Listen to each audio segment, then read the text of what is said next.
Party ने भरोसा जताया है, सोनीपत लोकसभा सीट पे उतारा है। क्या लगता है आपको, किससे आपका मुकाबला होने वाला है? मुझे कोई मुकाबला नहीं लगता। जो जनता का प्रेम मुझे मिल रहा है ना, मुझे नहीं लग रहा कि कोई मुकाबला होगा। हम तो बिल्कुल अलग से शायद आधे हम अकेले होंगे, आधे बाकी और होंगे। भारतीय जनता पार्टी के बड़े ताकतवर लोग आए हैं मैदान में, कांग्रेस के अभी आ नहीं रहे, तो किस तरह की फाइट होने वाली है? मतलब मुकाबला तो होगा, अकेला तो कोई नहीं दौड़ रहा। जनता का जो प्यार दिख रहा है ना, जनता का जो प्यार और जनता का फैसला, ये मुझे लग रहा है कि इन लोगों के अधिक हक में होगा। आप 20 साल से बेदखल हैं सत्ता से, क्या लगता है कि 20 साल के बाद सत्ता में लौटने की तैयारी है? हाँ जी, क्यों है? उसका भी एक कारण है कि जब किसान और मजदूर रोड के ऊपर सिंगू बॉर्डर पे और बॉर्डरों पे लगभग 13 महीने, सर्दी में गर्मी में 13 महीने में कितने मौसम चेंज होते, 3 मौसम चेंज हो जाते, वहाँ सड़कों में पड़े थे।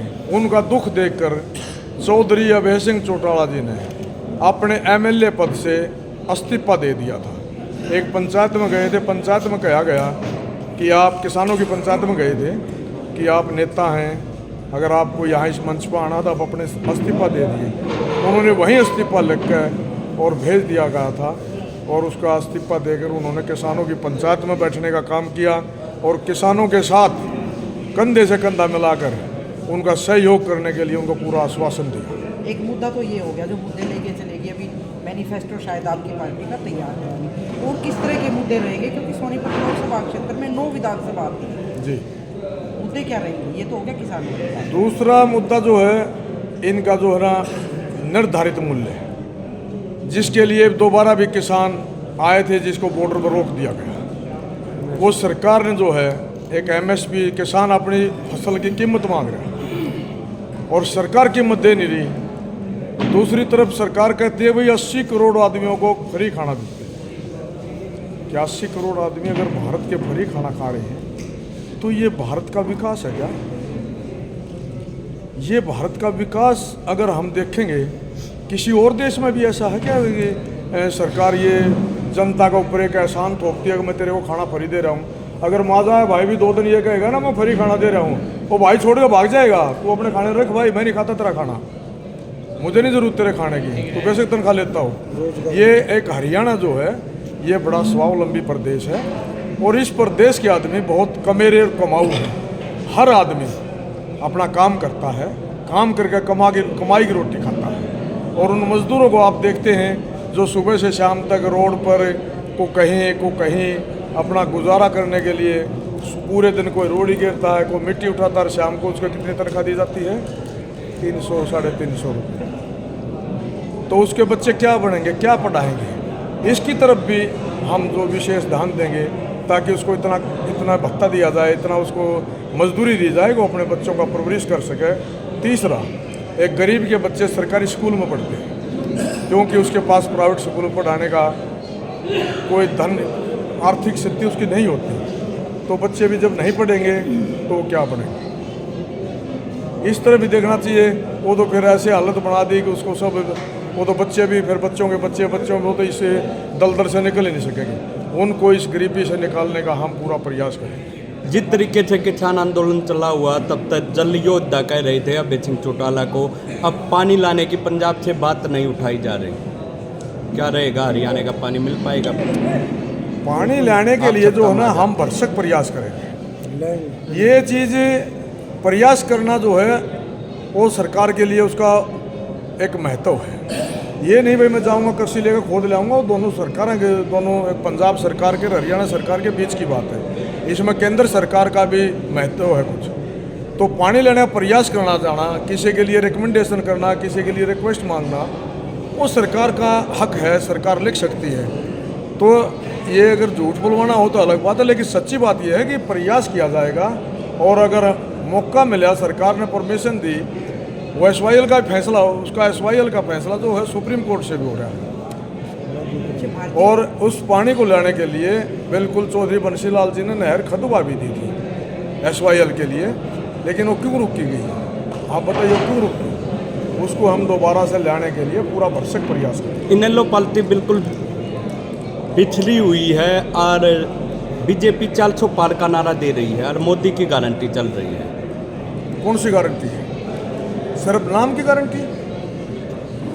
किस चीज़ की गारंटी है वो बताइए आप। गारंटी किस चीज़ की वो तो बताओ। गारंटी है भाई, मैं कहता मेरी गारंटी है।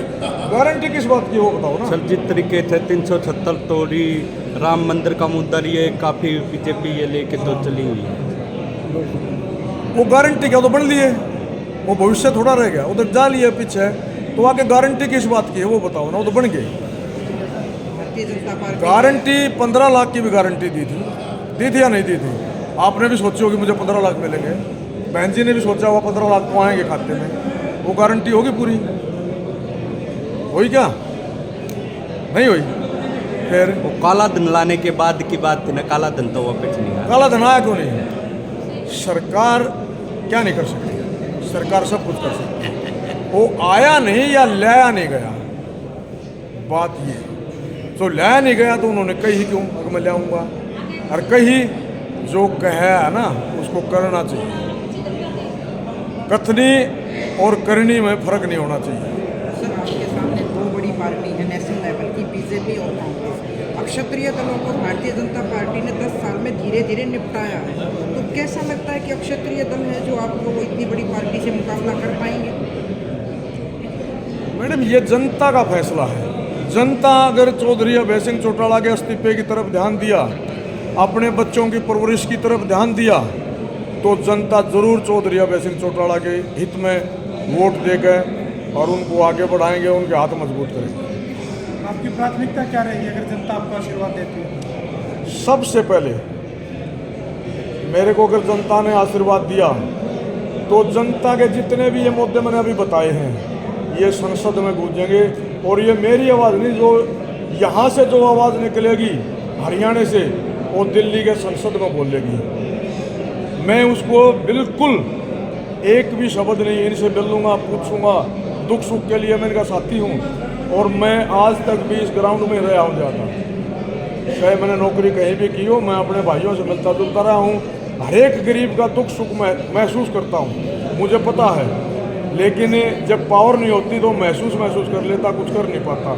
अगर जनता ने मुझे ये पावर दी, अधिकार दिए और जनता ने मुझे जिताया, तो जनता का अधिकार दिलाने के लिए मैं संसद में पूरी जनता की आवाज़ उठाऊंगा। सर जिस तरीके से क्राइम बढ़ रहा है, आप भी पुलिस में बड़े ओहदे पर रहे हो, फिर भी फिरौती मांगी जा रही है, पर्चियाँ डाली जा रही हैं 2-2 करोड़ की, उसके बारे में क्या कहना है क्राइम के बारे में? क्राइम रोकना किसका काम है?